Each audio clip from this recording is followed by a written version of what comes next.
All right. So, yeah, kids, if you're just arriving, you can head on down to Sunday school. And adults, come on in, grab a seat.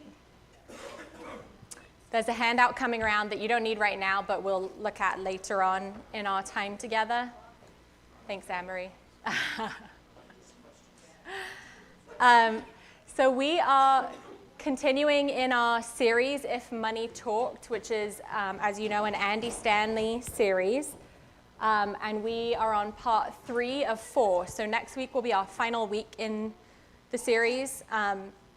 We kind of switched orders. So last week, Pastor Stephen talked about a flipped script. That actually is video 3. So we're going back and doing number 2 this week. And that was intentional, kind of with pledging this week, Dedication Sunday this week. That video last week was very practical, I think, in helping us think about how we handle our money. What do we do with these resources that we have been given? But today we're kind of going to rewind a little bit and talk about the why again. So our topic today is masters or masters. But I'm curious for those of you, and I know not all of you have been here every week, but for those of you who have been here maybe a couple of the weeks or even just last week, what has been kind of percolating, resonating, marinating, sticking with you from this series so far? Anything that you've been thinking about kind of throughout your week, or just something you want to raise up for the class? Yeah. It's the simple thing that everything you have is really God's. It's not yours. Yeah. Everything you have is God's. That's exactly our topic for today. Perfect. You just set me up for it, right? Is that? What is that? This setup. Yeah, everything is God's. That's really kind of the core, right? We need to remain grounded in that reality. Other things that are sticking with you?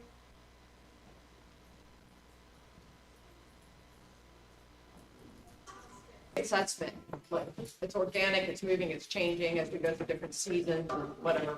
So you're always kind of getting back and reorganizing, reprioritizing. That's great. Not punishment. Yeah. So the need for that constant kind of recalibration, reassessment, like where am I at right now with my money? What's my relationship with my money right now in my life? Where do things maybe need to be tweaked or adjusted? Yeah, that's great. Yeah, Nancy. I think in the very first video when we talked about, spending is me, saving is me, favorite debt is me. And the very last thing was and you need to reprioritize. Yeah. Flip the script. God should be number 1, right? That's what we say. Seek first the kingdom of God. And everything else will be given to us as well. But we often seek first our own kingdoms, right? Yeah, that's great. Yeah. God will always provide. God always provides. Yeah. That's great. And that as well is very centering, very grounding, right? Yeah. God will provide. You don't have to be anxious in the ways that you're interacting with your resources, right? The resources that God has entrusted into your care. Great. Anything else? Brad. Talk about hoarding on simple things like clothes. Yeah. Nice. Clothes this past weeks. How does it feel? Thank you. It feels like a load off, because it's simpler than figure out what you wear. Yeah. Yeah. It's true. I know. Yeah, we're gonna follow a discipleship course in the new year with John Mark Comer, and I think the men read his book, Practicing the Way, but he has kind of embraced this radical practice of simplicity with his wardrobe, and he has like his Monday outfit, his Tuesday outfit, his Wednesday outfit, and he just wears the same thing all the time. And I'm sure he has to, buy a new item semi-regularly because you wear things out when you do that, but it takes that like mental load away, right? And kind of the invisible load of having all these possessions that you also have to care for. Yeah. Great, so that's a practical outworking of some of what we're talking about, huh? I like it. Cool. So we're going to take about 15 minutes and watch the next video, and then we'll discuss kind of what sticks out to us, and I'll move into some more sort of pointed questions. So let's take these 15 minutes and hear from Andy Stanley.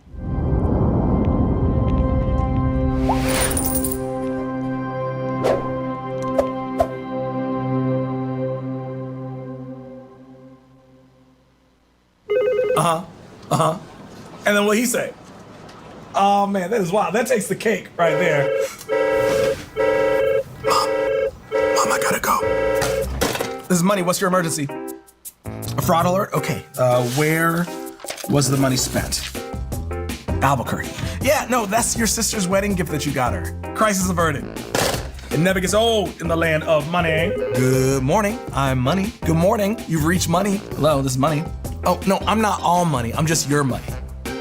No, I'm not God. I mean, some people think that I'm God. Kind of awkward. Hi, Karen. Karen, what's wrong? No, that's not the IRS, Karen. Do not give them any information. Nope. You're not going to jail, Karen. Don't give your social to anyone over the phone, okay? Unless it's me, JK. I already know what it is. Hey, Betsy, this is Money calling. Yeah. Well, I just figured I'd call and check in. It's been 362 days since I heard from you. I realized that things got complicated during tax season, but I just want to make sure that we're still on good terms. Hello, yes, I'm calling for Jim. This is Money. Jim, I know that's you. You just said this is Jim, and then you said Jim's not here. Hello? Hey, Karen, how many different streaming content services do you subscribe to? No, that's great. I'm not saying you should feel guilty. I know that cable is very expensive, but if you subscribe to every single streaming service, it will actually be more expensive because you're buying all of the content that exists. Karen? Hey, Becca, listen, we're gonna have to cut back a little bit. There's only so much self-care that we can afford. Nails, yoga, spa treatments, gym membership, hot air balloons, exfoliation via avocado toast, cricket. Do we need cricket season tickets, Becca? I don't know if we do. Balance check? You betcha. I'm your money.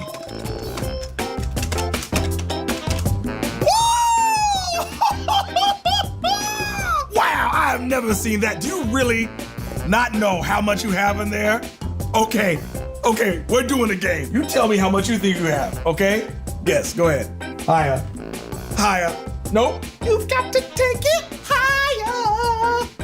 Yes, that's correct. Ding, ding, ding, ding, ding. No, this is a great problem to have, okay? Because now that you know, there are places we can go. What? I am writing that down. Whoa, the adrenaline. It never gets old. Never gets old. I'm alive. Welcome back to session 2 of If Money Talk. We're asking the question, what would money say if money could talk? And we've discovered that what money would say actually matches what Jesus did say when he did talk about money.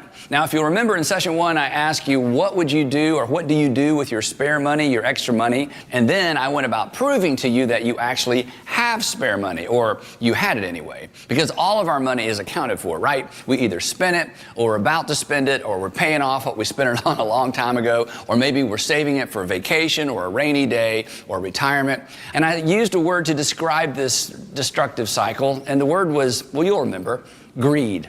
Greed, as we discovered, is the assumption that everything that comes our way is for our consumption, that every single dollar that comes my way, it's meant for me. Every dollar that comes your way, it's meant for you. It's meant to spend now, or it's meant to save for later so you can spend it later. But either way, it's for you. It's for me. Now, of course, Jesus disagreed with this whole idea. In fact, he told us, and he didn't mince words, that life does not consist in an abundance of possessions. In other words, life is not about stuff. Life is not about what you have. Life is not a race for newer, nicer, upgraded, renovated. Life is so much more than that, and you know that. And your money, Jesus said, is just a tool. In fact, if money could talk, it would remind us, I can add meaning to your life, but I am not the meaning of your life. Now, this week, we're going to discuss a second thing our money might tell us if our money could actually talk. And if our money could actually talk, it might tell us this. The moment you think you own me, I actually own you. The moment you think you own me, I actually own you.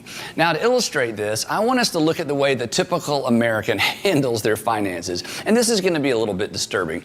Here's a graph.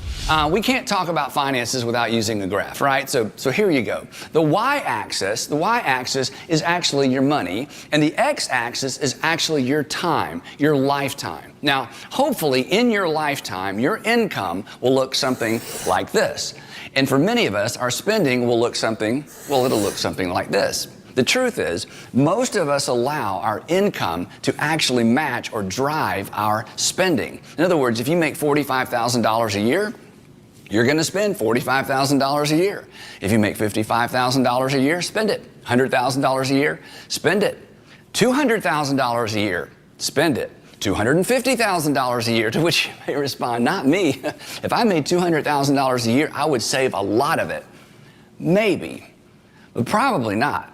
I say probably not because your current habit would follow you right up the pay scale. And that's not the only thing that would follow you. Financial pressure would follow you as well, which will come as a shock because you think, if I made that much money, how could I possibly have any financial pressure? Well, you would be surprised. People who make that much money but have spent it all, car payments, big mortgage, second mortgage, they feel extraordinary financial pressure. For some of you, this is your story, right?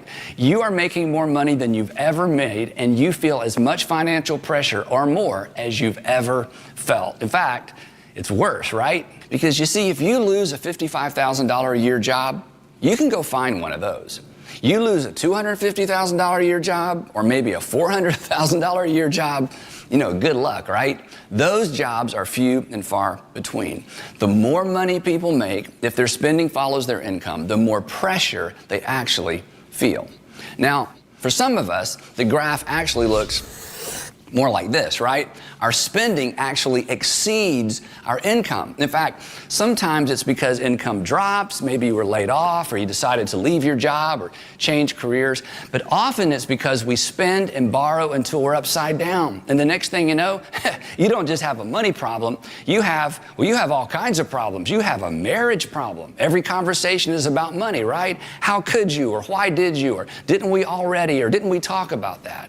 Lots of folks with lots of stuff have lots of financial pressure. You see, when your life is like this, you actually become a slave. You have purchased or borrowed your way into slavery. Visa, American Express, a student loan.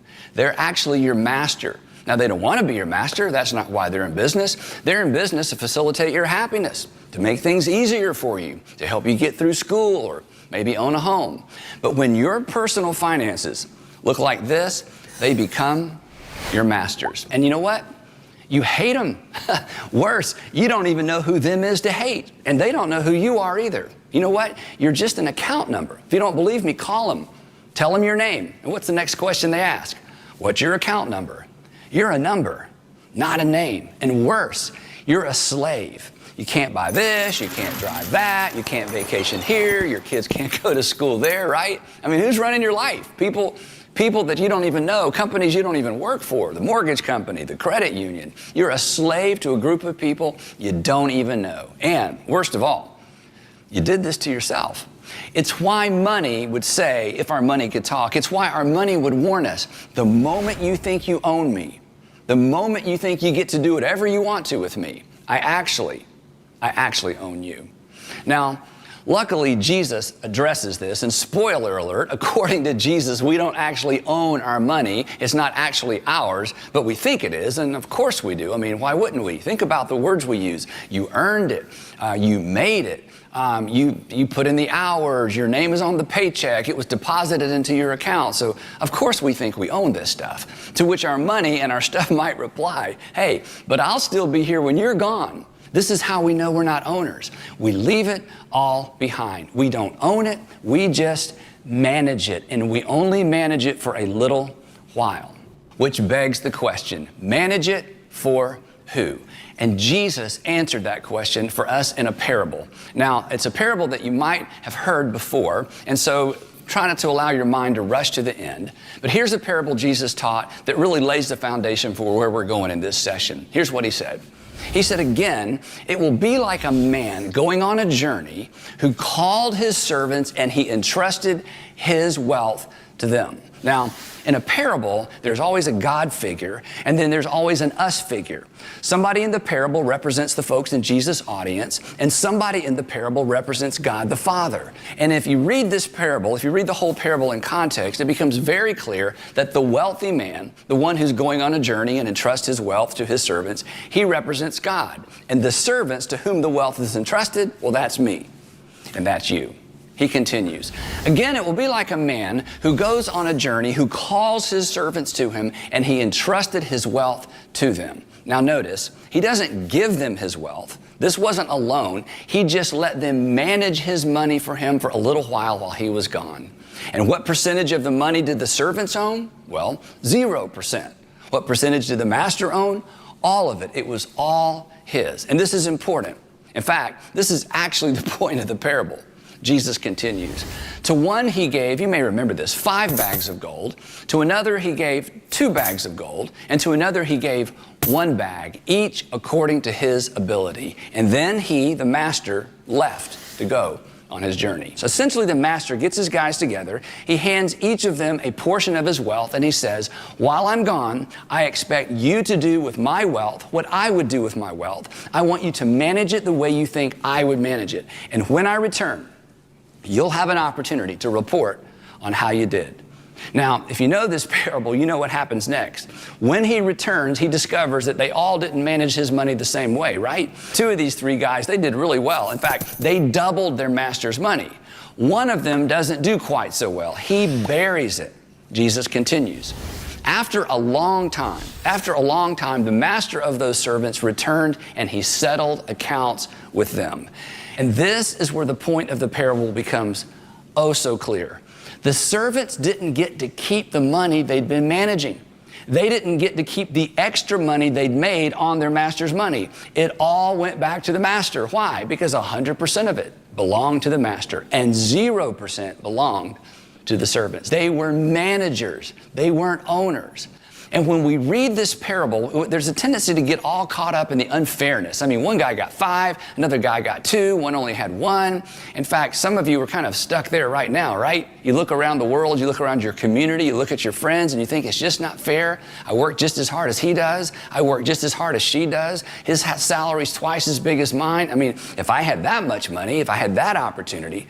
But Jesus says, no, that's not the point. The point of this parable is simply this. It's not the amount of money that each of these servants was asked to manage. That was outside of their control. The issue wasn't how much they managed, it's what they did with what they were asked to manage. Now, think about this. If you sat down with your financial planner or with a financial planner who was managing your money and you asked to see where your financial planner had invested your money and he or she said, well, you know, I'm not really that organized and I don't really keep track of all those details, but it seems to me, well, as soon as a financial planner says, it seems to me, it's time to find the new financial planner, right? Because when you manage someone else's money, you are responsible and you are accountable, responsible and accountable. So, how about you? Do you feel responsible and accountable for how you are managing God's wealth, the wealth that He has entrusted to you? Or are you the kind of financial planner that God would have to fire? I mean, could you give an account of where your money's going, where it's gone, or is it just gone? If all of this, it seems a bit overwhelming, no worries. We've got a couple more weeks to talk about it. And this week, we're going to do something super specific to help you focus on this principle. We're going to spy on our money together. That's right. We are all going to spy on our money. And we're not going to establish a budget. We're just going to keep track of where we typically send it and spend it. In your workbook, there's actually a tool to help you do that all week long. Now, you may be thinking to yourself, or perhaps you even leaned over and whispered to the person next to you, you know, there's an app for that. I don't need to use something in the workbook. And there is. In fact, there are several apps for that. And feel free to download one of those and use it this week. But you may be thinking something else. You may be thinking, Andy, I don't need to do this. All of this shows up on my Amex bill. I don't need to track it. It basically tracks itself. But that's not the point of this week's exercise. Knowing you can know is not the same as knowing, right? The fact that you have access to how much you've spent in different areas is different than sitting down and looking categorically at how much you've spent and where you spent it. So this week, I want you to look. I want you to keep track. I want you to spy on your money. Because when it comes to money, we should never find ourselves saying, well, it seems to me, or I'm not really sure, or it seems like last time. I mean, let's face it, a certain amount comes in, and then we send it places, right? A certain amount comes in, and then you and your husband, you and your wife, you decide where it goes. So when it comes to money, there should be no mystery. There's mystery when it comes to love and romance. There's mystery when it comes to kids. In fact, there's a lot of mystery when they become middle schoolers and high schoolers. But when it comes to knowing where your money went, there should be no mystery. And this is true whether you have a little or a lot. Remember the parable. How much money each servant was managing was irrelevant. What mattered was what they did with what they were asked to manage. Jesus could not have been clearer. The reason you should keep track of where your money is going is that it's not your money. You're a manager, not an owner. So you should be knowing where all your master's money is going.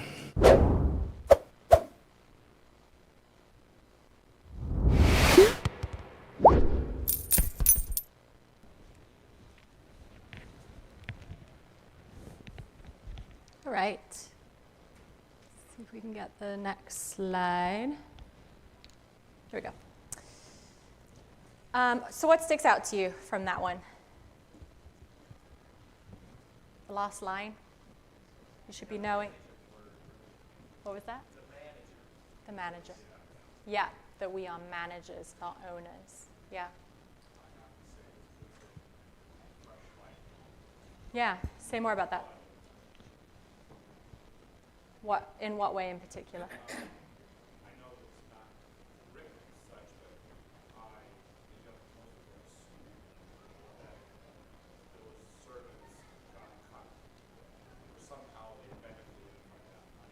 Oh, yeah.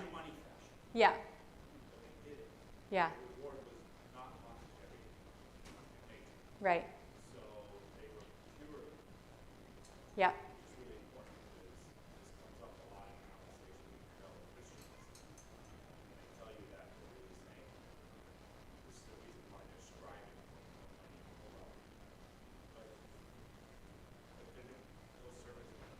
They didn't get a cut. Yeah. Yeah, that's a great observation. Yeah, so the servants had to give all of it back, right? The 10 talents all went back to the master. And we know kind of from the end of the story, I preached about this one last week. Is it like echoing? Hey, Rich, could you turn it down a tiny bit? Oh, okay, thank you. They're ahead of us. Yeah, all of it goes back to the master, but the master at the end does say, well done, good and faithful servant, right, to the people who multiplied it, who invested it wisely, and says, I've put you in charge of a little, you've been faithful with a little, and now I will put you in charge of many things. So there is a reward in that way, but it's not necessarily a cut of what you made. So make sure you do really wise investing for your own benefit, right?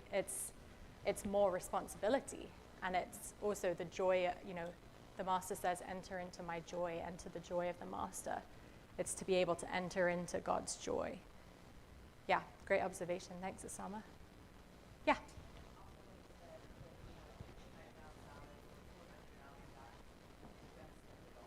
Yeah. Eat every day. Like, once you get a little bit more money, then they want a bigger house. Yeah. They're it's just a progression of we were happy in the 1500s, but now I can afford a 3,000 square foot, so we should be in it. Yeah. So it kind of hit me we do see it every day that people spend to whatever they have. Yeah. Yeah, so he said your habit follows you right up the pay scale, right? So your posture, your heart posture is going to be what impacts your spending. And so for many of us, our income drives our spending. There's that direct correlation, or maybe even, that second graph, we actually spend little more than what we really have capacity for. Anna Faye, I think it was in another class, you said something about lifestyle creep. Like how, once you start to have a little more income, you're like, oh, I can afford this thing that might have been a luxury at one point, but now it's going to become part of my daily routine or my weekly routine, right? Like this is just now part of my lifestyle and integrating it in. And somehow you find you're spending the extra that you made. Yeah. People really realize in the exercise that he's asking people to do from the workbook is basically budgeting. Yeah. So when I was young and growing up, you didn't have credit cards. You didn't have everything. You could just tap something and you don't really know. You had to dole out the cash, so you knew when you were done. I can still see my father sitting on the bed when he would get paid once a week, and we had envelopes. Yeah. And he put X number of dollars in the envelope, and that was how he distributed his money. So I think in today's times, people don't realize that. So if you really sat down and looked at what you have, and every place you spend that $5, that $2, that $10, you'll be shocked at what it adds up to. Yeah, that's true. The credit card purchases are so much more impersonal, right? Even more than debit card purchases, because it's sort of fake money, right? Like it's projected money. Yeah. Fired up in here because we're around people that all believe us. Yeah. And then by Monday, Tuesday, Wednesday, who are you surrounding yourself with? What are you listening to? TV itself or social media tells you completely the opposite. So you have to recalibrate again. It's like who you're surrounding yourself with and your own thoughts. What are you sharing with your spouse or somebody else that's going to hold you accountable? Yeah. And that's the toughest part. That's great. Yeah, I don't think we do a lot of accountability in general, but certainly financially. I mean, I've noticed just having these conversations, the past few months, that it's kind of like awkward territory. We're not very used to talking about money with each other, but it really should just be another part of our lives, right? We talk about how our marriage is or how our kids are doing. Money, Right. The same. Yeah. And you said something else. Oh, yeah, that reminded me of our first discussion the first week that talked about taking care because life does not consist in an abundance of possessions. And what are the practices or the habits that we use to kind of safeguard, to take care, right? To make sure that our perspective is a godly perspective. And I've been noticing, it's getting close to Thanksgiving, which means Black Friday and Cyber Monday. Like all the sales have already begun, which is, I know, and I notice my adrenaline starts increasing when I'm like, oh wait, do I need that thing? Yeah, I know. Am I going to ask for that for Christmas? Should I buy it in advance so that it's a cheaper deal for the person who's going to give it to me because I'm going to tell them that that's what I want? What am I doing? But it's that constant, narrative that you need this thing, and this is the best price that you're going to get it for. So, right? Yeah. Getting back to her point, it made me think of how credit scores. Everyone in this room has credit score that follows in modern day living, and how that follows us around. Yeah. You're spending too much, you're repaying, or you're not repaying enough. And if you don't have a credit score, it can be an impediment. So it really encourages people to open up credit card. I mean, to be responsible with the credit card, but still you can't really avoid this kind of, can't buy a house, can't whatever, Anything else? I really like where it says, knowing you can know something and not know it. Yes. So know you can log in and see your transactions doesn't necessarily mean that you know your transactions. Yes. Yeah, I liked that too. I definitely felt called out when he said that. I was like, oh, I should do the homework too, right? I shouldn't just teach it. And again, I mentioned this at the start of class, but we still have a few workbooks. So if you are someone who, wants to kind of write those things out and follow the sort of pattern that he's offering for tracking your purchases, you can grab one of those at the end of the class. All right, so let's take a look at that scripture passage again. Could someone read that out for us loud and clear? This is just one part of the parable. I read the whole one in worship a couple weeks ago, but yeah, Emery? For the kingdom of heaven is like a man traveling to a far country, who called his own servants and delivered his goods to them. And to one he gave 5 talents, to another 2, and to another 1, each according to his own ability. And immediately he went on a journey. After a long time, the Lord of those servants came and settled accounts with them. Great. So Andy says the point of the parable is this: none of the money belongs to the servants. They are not masters. There's a master, right, in the story. They are temporary caretakers. So we are not managers, we are owners. And in the video he says, we know that we're managers, we're not owners. Do you remember why? Because one day we're going to leave it all behind, right? We know we're not the ultimate owner because it would stay with us, right? We'd get to take that off to heaven with us and have an even nicer mansion or whatever it may be, right? Because a lot of people think their responsibility is to give it to their kids, so they're still somewhat owners, right? Or other people, not, whatever. Yeah, I think that, and we're going to talk about kind of what stewardship means and what it means to manage well. And I think, leaving money for your kids, trying to set them up well, can be a great way to steward some of your resources, because it is paying it forward, right? It's investing in something that's going to live beyond you. But I think there's also maybe a certain boundary that we have to put around that, because it can be kind of a sense of greed and ownership, again, like you said, where I'm only going to invest in my people because, this is my blood, my family, and everyone else doesn't really matter. Where Jesus clearly has a massive heart for the poor, for the marginalized, for the people who don't have enough. So to have that kind of, potentially myopic perspective can definitely be harmful. So I'm going to invite you to discuss this question, or 2 questions, with a couple people around you. And that is, what's your first reaction to the idea that you are managing money that God has entrusted to you? And then does that match the way you've thought about money before now? What's your reaction? So there's no right or wrong answer to this question. Just kind of, how does it hit you? What does it, do to your insides? Where does your mind go when you think about this reality, that you are managing money that God has entrusted to you? All right, and then we're going to talk about that, and then we're going to move to the exercise on your paper. So just take a couple minutes with a little group around you, and then we'll discuss. So,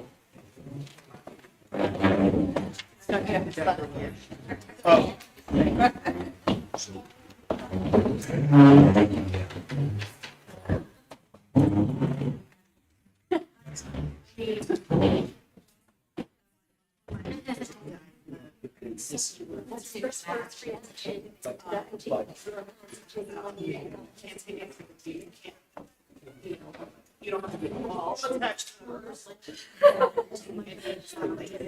gain during your lifetime.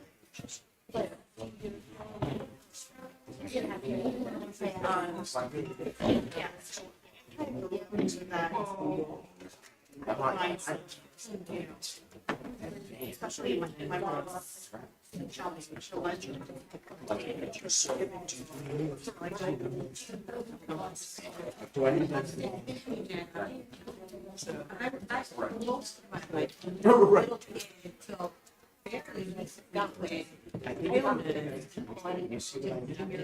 And I managed it well, but I needed I was back in 15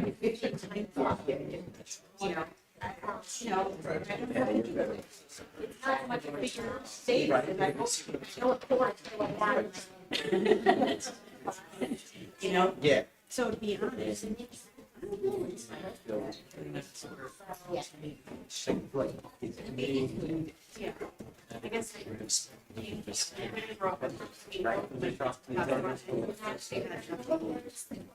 Like you would say, I don't know what this is. And yeah. we start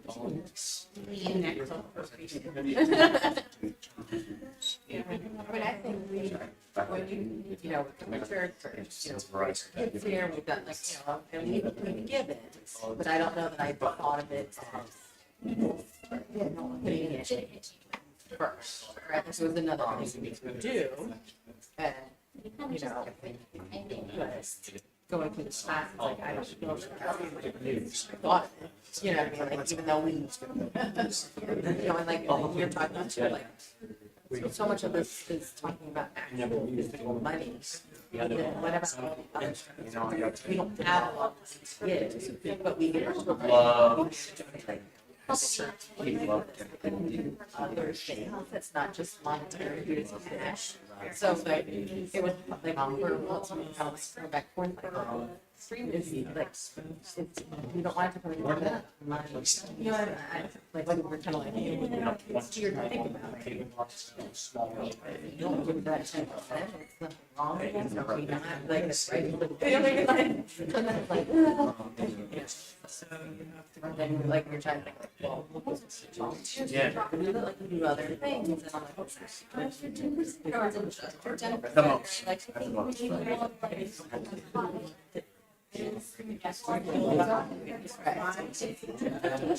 actually, right. Right.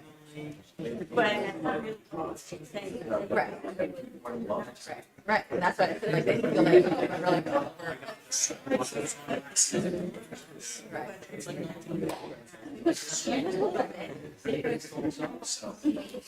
I would, yeah. You know what I was thinking about? Where they would charge it. California.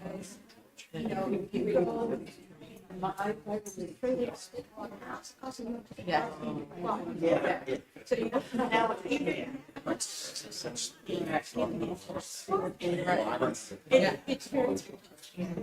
Yeah. Yeah, I was just saying. Okay, I'll write my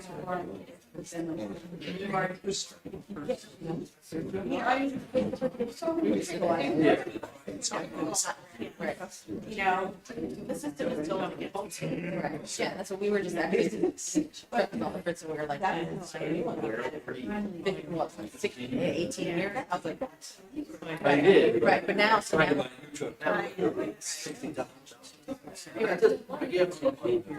Saving money. No, right. I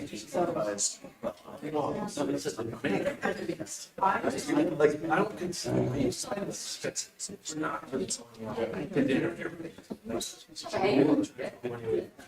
whoever's sharing, maybe wrap up some thought.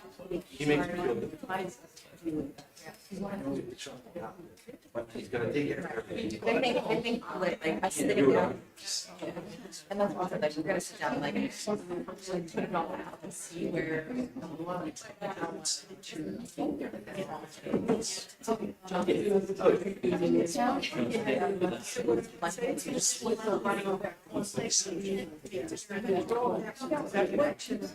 Okay. So let's come back together.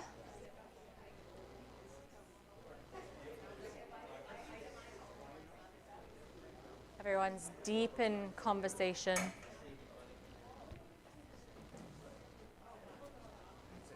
It's great. Did most of you guys get to share something? Okay. All right, so any kind of highlights? Don't share something someone else shared, but unless you have their permission. Anything jump out at you? Your reaction to the idea that you're managing money that God has entrusted to you. Yeah, well, I shared my first reaction was that, yeah, I really haven't thought of it that way before this series. Yeah. We were all discussing how it's kind of countercultural, right? You're taught to, it's your hard-earned money, you pull yourself up by the bootstraps, it's yours, you earned it, you deserve it. And to think of it this way, my first thought was, because what stuck out to me was, what if I had to account to God what I've been doing? And I know he knows, but if I had to actually kind of present it to him, how do I feel? Yeah. What is the line in the scripture? It says, after a long time, the Lord of those servants came and settled accounts with them. So this idea that at some point we are going to be settling accounts, right, with God, that we will be called to be accountable. Yeah. We're responsible and accountable. That's what Andy says. So it kind of ups the ante, for what we're doing with those resources. Too, where they talk about a reckoning and God says, I do not recognize you. That's a terrifying parable. Yeah. Because it seems that it has more to do than just the money or the resources he gave you. It has to do with how you lived your life. Yeah. Stewardship is not just about one little component. It's not just about our finances. It really is a life-wide call. I think it was Liz Heinzel Nelson said the other week, in the Old Testament, there's this biblical standard of the tithe, 10%, the first fruits of whatever you earn. But in the New Testament, Jesus says, lay down your whole life, right? It's not like the bar gets lowered in the New Testament. It really is, it's about everything. It's about every component of our lives, all of our being. Yeah. And those parables they do have harsh judgments at the end. This one does too, right? This man gets really kind of torn apart for burying the treasure in the ground, and he gets his talent taken away from him and given to the guy who has 10 already. It's jarring. So, let's see. It's okay. As managers, as I just said, we are responsible and accountable. So that means that Andy is inviting us in this video to keep track of our money because it's not really ours, and we will have to give that account. Another word that we use other than managers is stewards. So stewardship season is something you'll hear kind of in the life of the church, in the church calendar. When that word first appeared in English in the Middle Ages, it functioned as a job description. So it was about the office of a steward, the manager of a large household. So this person was responsible for being careful in managing someone else's resources, right? In managing the household for the Lord or the master. And that word has sort of come more into our common parlance since then, since the Middle Ages. But we kind of like to use maybe this word manager. I think it's a little more comfortable for us. We don't talk a lot about stewardship in the rest of our lives.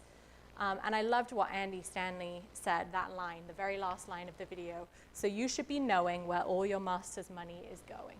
You should be knowing where all your master's money is going, that this is part of the responsibility of a manager or of a steward.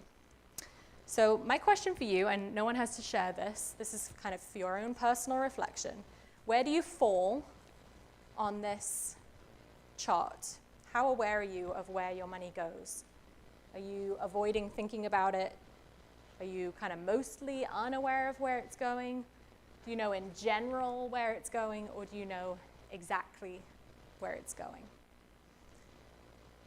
And our invitation, and Andy's invitation, is wherever you are to move into that fourth category, right? To know exactly what's happening to your money. He talks about spying on your money. And Stephen did a little bit of a kind of practical exercise with you last week, but it wasn't so much about individual purchases and what's happening to your money throughout a given week. But the goal of doing that is to kind of see, are you in charge of your money, or is your money in charge of you? Andy says, if money could talk, one of the things it would say to you is, the moment you think you own me, I actually own you. So who's in charge of your money? So what we're going to do now with a couple minutes that we have is this exercise that you have in front of you. It's on your paper, and it's sort of an exercise in reflecting on your values, where you are currently investing your resources and why, what value does that represent. So for example, maybe you would spend money on house cleaning or a lawn service because time right now is your most precious commodity. Does that make sense? So in the left-hand column, you'll write something that you would spend money on, something that you would value spending money on in this season, and then you'll write your why. Why is that a value for you at this stage of your life? So just 4 things. So just pick 4. Ideally, kind of the top 4. Don't stress about this. Again, there's not a right or wrong answer. This is just for your own personal reflection. And then we're going to do a follow-up to that exercise afterwards. So I'm going to give you a couple minutes to do this front one, and then we'll flip over and do the back one.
All right, did everyone come up with 4 things?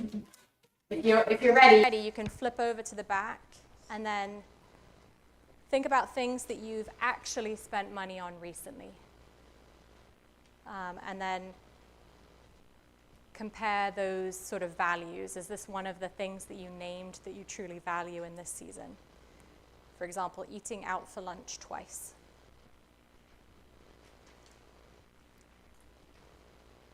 This is kind of an abbreviated exercise to spy on our money this morning. So take a few minutes to do that back page as well.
Okay,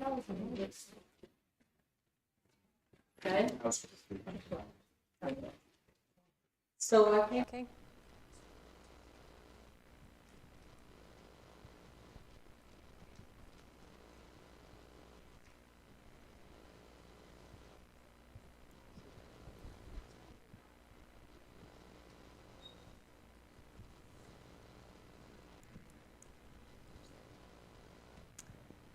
Okay. If you have 3 things, that's fine. Don't worry, you don't have to finish the whole thing. So I want you to kind of reflect. You can take a minute to reflect on your own, and then I'll invite you to share with those around you. And again, share to your comfort level, right? This is challenge by choice. Where might you be spending money on the things that you actually don't really value? Where is your money going to things that maybe you don't value? That might not be your story. Maybe you wrote out things on your list and everything really aligns with your values, and you can share that as well. And then, quite simply, do you have a choice in the matter? Is this something that you are being forced to do, or is it something that's just happening because of the inertia of your life, right? So take a moment to reflect, and then share with the people around you, and then we'll come back together.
Right. So we're getting some youth group returnees, which tells me that it's about time to start wrapping up. So I'll kind of call us back together again.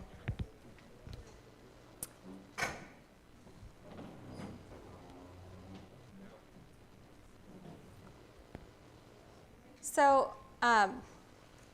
one of the questions for us to consider, and this is going to kind of bring us to the end here, is when have you prioritized, even grudgingly, what was valuable to someone else, even though it wasn't important to you?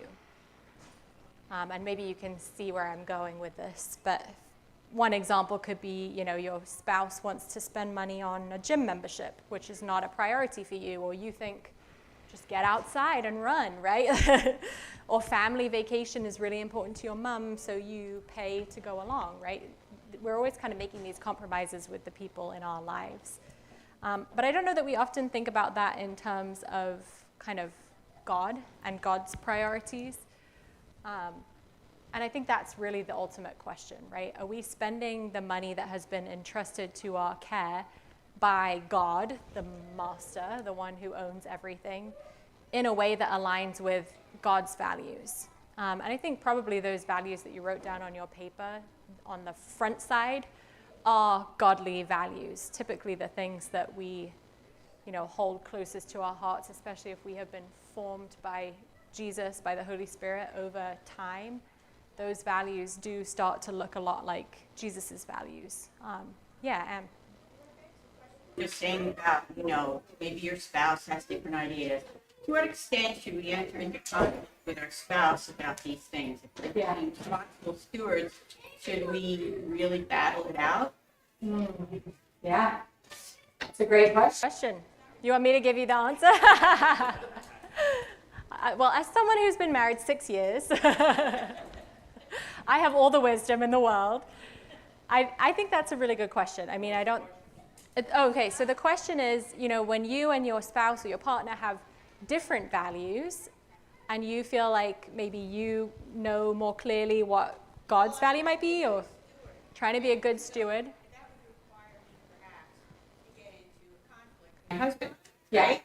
Is So that when do you conflict, engage? or is that conflicting with other things that I have vowed to do? Mm-hmm. Yeah.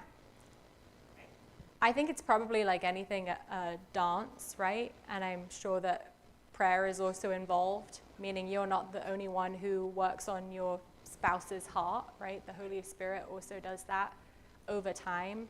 I have friends who are Christians, followers of Jesus, and married, people who are not followers of Jesus. And that is, again, its own dynamic where the person I'm thinking of is a woman, and she is seeking to witness to the love of Jesus in her family and live the way of Jesus, but she can't force her husband to come alongside and get with the program, right? That's going to completely turn him off. So I think it's a dance, and I think it requires discernment. Totally, yeah. Yes, it's not a one-time thing where you can, like Mary Beth said, it's something that requires constant kind of recalibration, renegotiation. But I think that's a practical question for us as well, yeah. So the question again for us that I want to leave us is, are we spending our money on things that God values, knowing that we are to be responsible and accountable to God, the one who ultimately owns everything? And as Anne said, this is not just about our money, this is about our whole lives. What are we doing with our time? What are we doing with the privileges that have been entrusted into our care? With the skills that we have, with the relationships that we have, with all of those resources? Are we stewarding them? Are we managing them in a way that God would manage them? The way that, aligns with God's priorities and with God's values. Because ultimately, the hope, right, is that this is something that God would say to us. Well done, good and trustworthy servant. You have been trustworthy in a few things. I will put you in charge of many things. Enter into the joy of your master.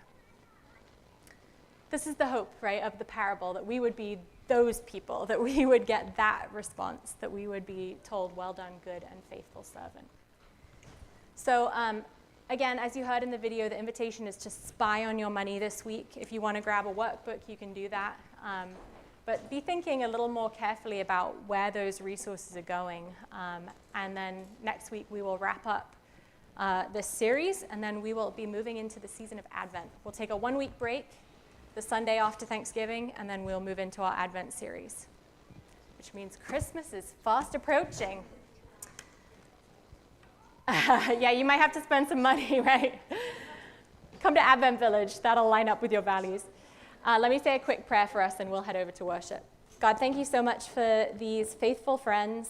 Thank you for their desire to come and learn, to discern your ways, to be guided by your scripture, to be in community, hashing out what it looks like to follow Jesus in this world. We are really entering a season where so much is vying for our attention, so much is vying for our money. And so I pray that you would help us to take care, to be on our guard, to really be thoughtful about how we are stewarding, how we are managing the resources that you have entrusted into our care just for this short period of time. I pray all these things in Jesus' name. Amen. Thanks, everyone.